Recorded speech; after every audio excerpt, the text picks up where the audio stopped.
Hello students, তাহলে আমরা আজকে চলে এসেছি আমাদের পঞ্চম দিনে, যেখানে আমরা পর্যায়বৃত্ততা দ্যাট ইজ পিরিয়ডিসিটি এর মধ্যে সেকেন্ড প্রপার্টি অর্থাৎ আয়নন বিভব বা আয়ন ভবন বিভব, যেটাকে ইংলিশে আমরা বলছি আয়নাইজেশন পটেনশিয়াল অর এনার্জি।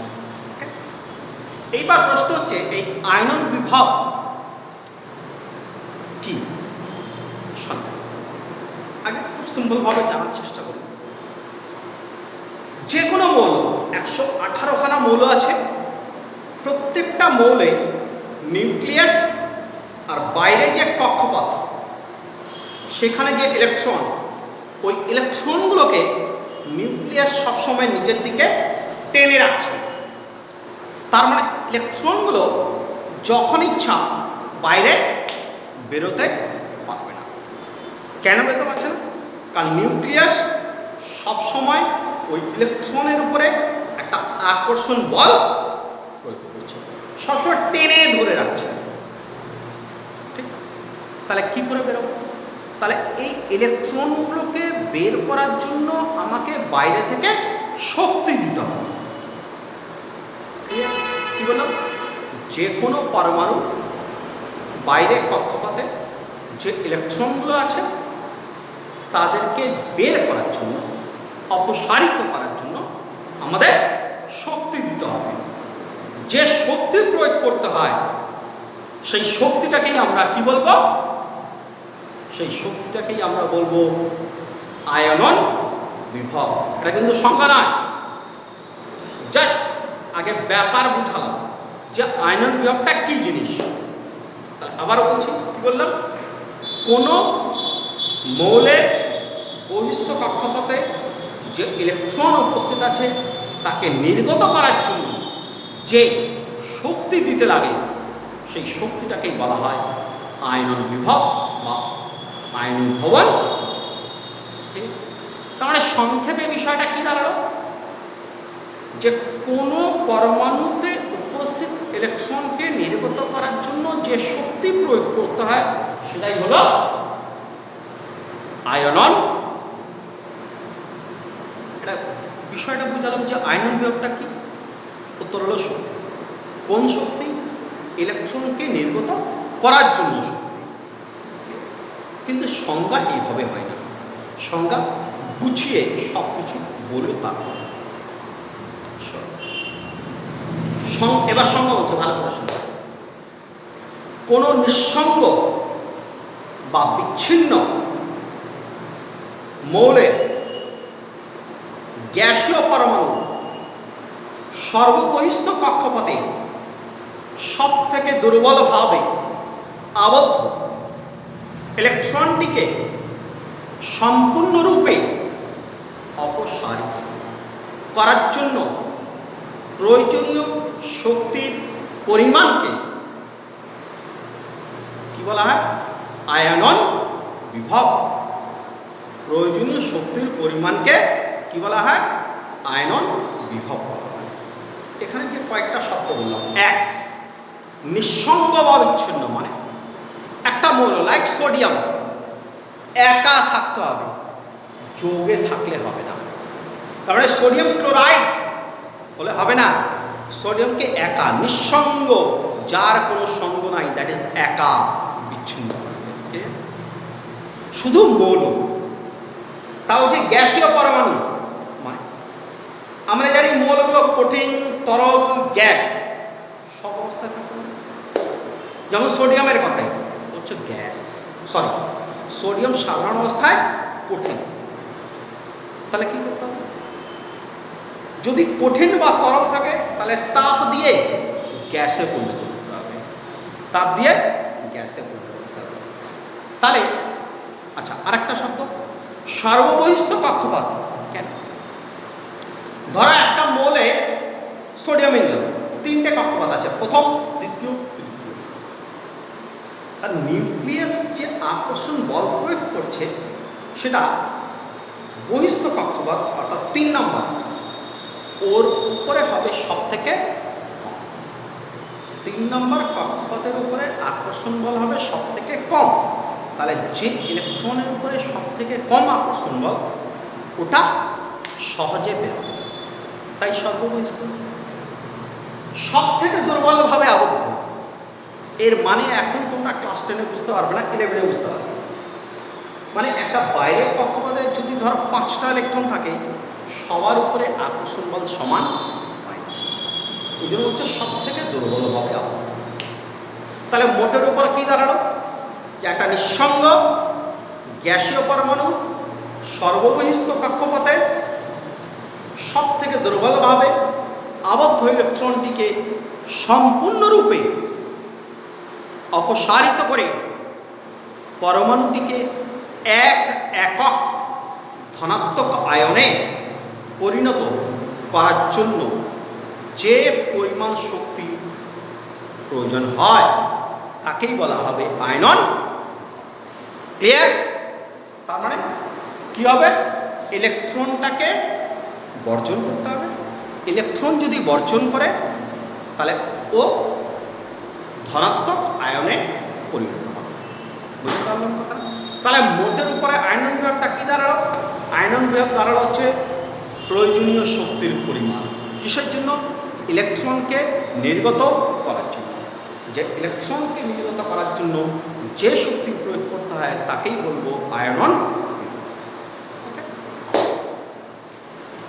এইবার গল্প হচ্ছে এই আয়নন বিভব বা আয়নীকরণ বিভব, তাহলে এর সংজ্ঞা আমি বলে দিলাম। এখান থেকে আমরা যে বিষয়টা বুঝতে পারলাম যে এটা হলো মূলত কি, প্রয়োজনীয় শক্তির পরিমাণ। আমি বলেছিলাম কেন শক্তি দিতে লাগে, কারণ প্রত্যেকটা ইলেকট্রন নিউক্লিয়াস দ্বারা আকর্ষিত হয়।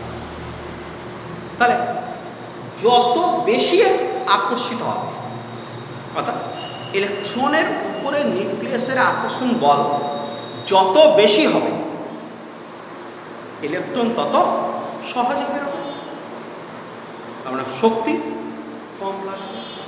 তাহলে আমি বলতে পারি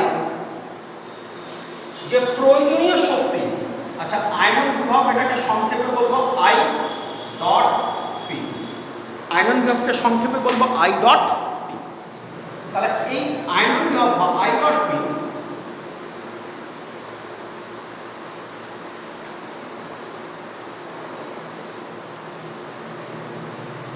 আমি বলতে পারি যে আয়নন বিভব আকর্ষণ বলের সঙ্গে ব্যস্তানুপাতিক। আয়নন বিভব আকর্ষণ বলের সঙ্গে ব্যস্তানুপাতিক। তার নিউক্লিয়াস ইলেকট্রনের উপরে যত কম আকর্ষণ বল প্রয়োগ করবে, আয়নন বিভব ভুল হয়েছে, নট ব্যস্তানুপাতিক, এটা হবে সমানুপাতিক।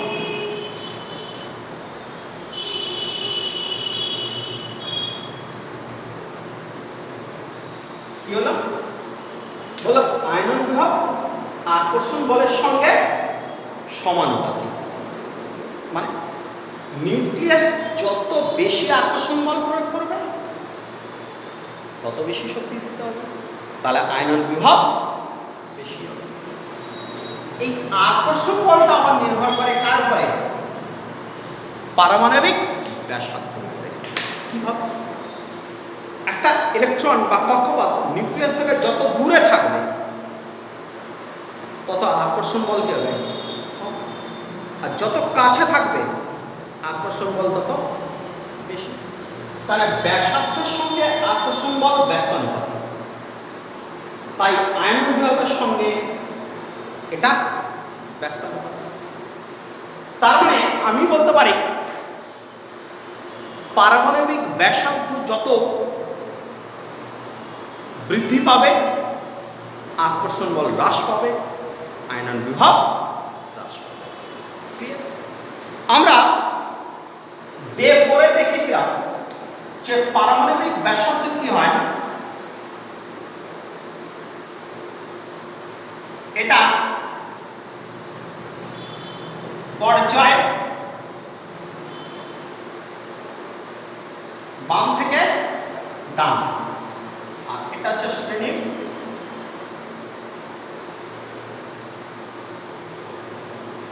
উপর থেকে নিচে। এবার বাম থেকে ডান আর এর মান কি বলেছিলাম? হ্রাস পায়। আর উপর থেকে নিচে আর বৃদ্ধি পায়। অলরেডি ডে 4-এ বলেছি, দরকার হলে আবার দেখে। আর এর সঙ্গে আইপি কি? ব্যাসানুপাতিক। তাহলে আর যদি হ্রাস পায় তাহলে আইপি কি হবে? বৃদ্ধি পায়। আইপি মানে আয়নন বিভব। আর এটা যদি আর যদি বৃদ্ধি পায় তাহলে আইপি হ্রাস পাবে। খুব সিম্পল জিনিস। তাহলে কি হলো? পর্যায় সারণীতে কোনো পর্যায় বাম দিক থেকে ডান দিকে ব্যাসার্ধ হ্রাস পায়, তাই আয়নন বিভব। উপর থেকে নিচে ব্যাসার্ধ বৃদ্ধি পায়, তাই আয়নন বিভব হ্রাস পায়। এটার একটা উদাহরণ দেখাই। 1 নম্বর শ্রেণী, ধরো হাইড্রোজেন। হাইড্রোজেনটাকে বাদ দিয়ে তার মধ্যে দেখলাম lithium, greater than sodium, potassium, rubidium, caesium. সব থেকে কম আয়নন বিভব কার? ফ্রান্সিয়াম। বেশি। আবার বাম দিক থেকে ডান, lithium, beryllium, boron, carbon, nitrogen, oxygen, chlorine. আমরা বলেছি বৃদ্ধি পাবে, তাহলে লেস দেন চিহ্ন।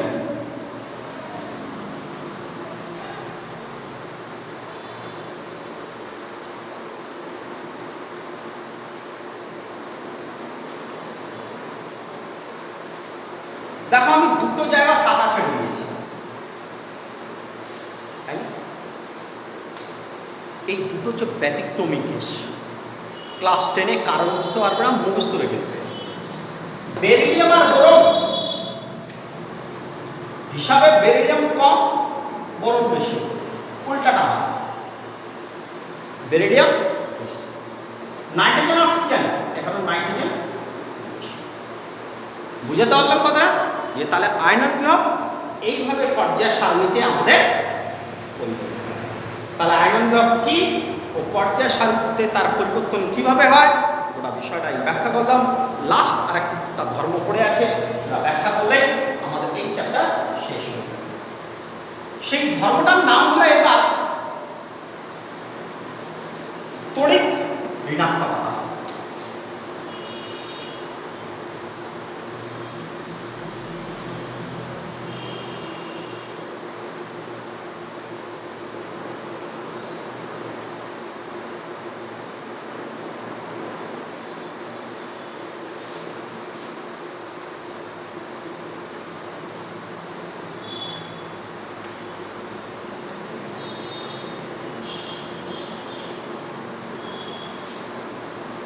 তড়িৎ ঋণাত্মকতা, ইলেকট্রোনেগেটিভিটি। বিভিন্ন বিজ্ঞানী এটাকে বিভিন্নভাবে ব্যাখ্যা করছে। তবে আমাদের যেটা সব থেকে বেশি প্রচলিত যে সংজ্ঞা, সেটা হচ্ছে বিজ্ঞানী পাউলিং।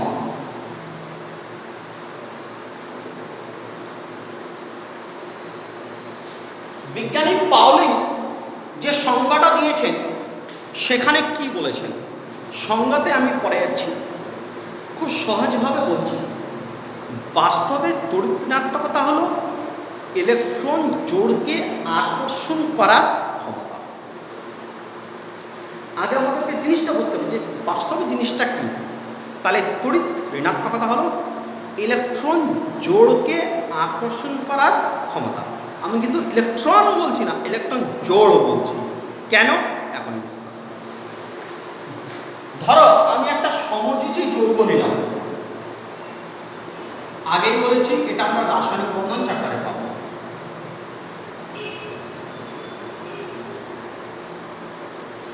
HF নাম হচ্ছে হাইড্রোজেন ফ্লুরাইড অথবা হাইড্রোফ্লুরিক অ্যাসিড। HF এ হলো একটা সমযোজী যৌগ। এটাকে আমরা বলি বন্ড বা বন্ধন। এইবার এই বন্ড বা বন্ধনে দুটো ইলেকট্রন আছে, একটা হাইড্রোজেন একটা ফ্লোরিন, দিয়ে একটা ইলেকট্রন জোড় গঠন করছে দুজন একসঙ্গে। তাহলে কি হলো? জোড় হয়ে গেল। তাহলে এই ইলেকট্রন জোড়কে আকর্ষণ করার ক্ষমতা, ইলেকট্রন জোড়কে আকর্ষণ করার ক্ষমতা, টেনে নেওয়ার ক্ষমতা, সেটাকেই আমরা কি বলবো?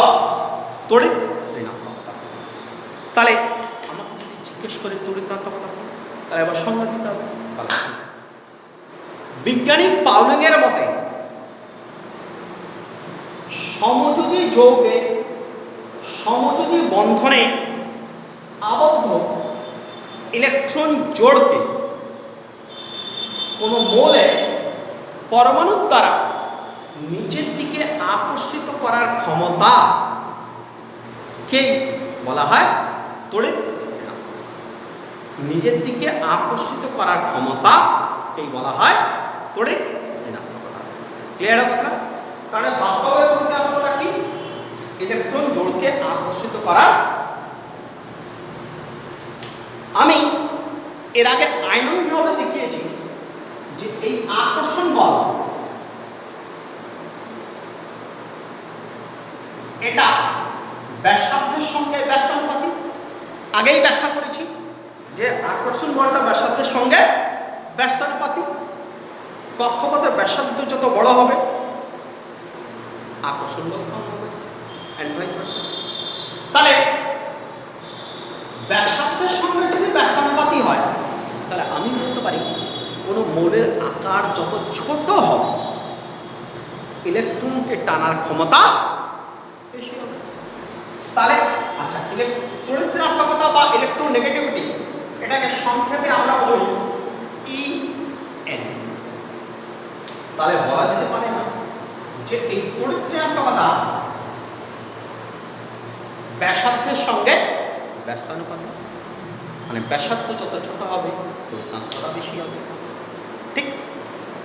আবার আয়তন যদি গল্প, বাম দিক থেকে ডান দিকে, উপর থেকে নিচে, বাম দিক থেকে ডান দিকে আর হ্রাস পায়, আর এটা উপর থেকে নিচে আর এর সঙ্গে তড়িৎ ঋণাত্মকতা কি? ব্যস্তানুপাতিক। তাহলে EN কি হবে? আর এখানে EN মানে আমরা বলবো পর্যায় সারণীতে কোনো শ্রেণীর বাম দিক থেকে ডান দিকে যদি অগ্রসর হই, তাহলে ব্যাসার্ধ হ্রাস পাওয়ায় তড়িৎ ঋণাত্মকতা বৃদ্ধি পাবে, আর উপর থেকে নিচে নামলে ব্যাসার্ধ বৃদ্ধি পাওয়ায় তড়িৎ ঋণাত্মকতা হ্রাস পাবে। ক্লিয়ার? পর্যায় সারণীতে কিভাবে পরিবর্তিত হয় আমি দেখিয়ে দিলাম। ক্লিয়ার? ভেরিয়েশন ভালো করে মুখস্থ করবে, সংজ্ঞা মুখস্থ রাখবে। লাস্ট আরেকটা জিনিস দেখিয়ে দিচ্ছি খালি এখানে। এই যে বিজ্ঞানী পাউলিং তার স্কেলে হাইড্রোজেন এর তড়িৎ ঋণাত্মকতা ধরেছি আমরা 2.14, মান মুখস্থ করে নিব 2.14। এবার যে সকল মৌলের তড়িৎ ঋণাত্মকতা বেশি তাদেরকে আমরা বলি অধাতু বা তড়িৎ ঋণাত্মক।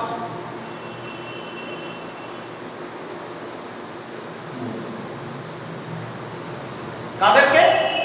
যাদের তড়িৎ ঋণাত্মকতা 2.14 অপেক্ষা বেশি, like fluorine 4.0, oxygen 3.5, chlorine 3.2, nitrogen 3.2।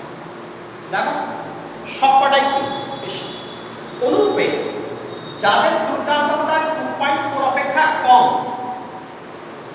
তাদেরকে বলবো ধাতব মৌল বা তড়িৎ ধনাত্মক।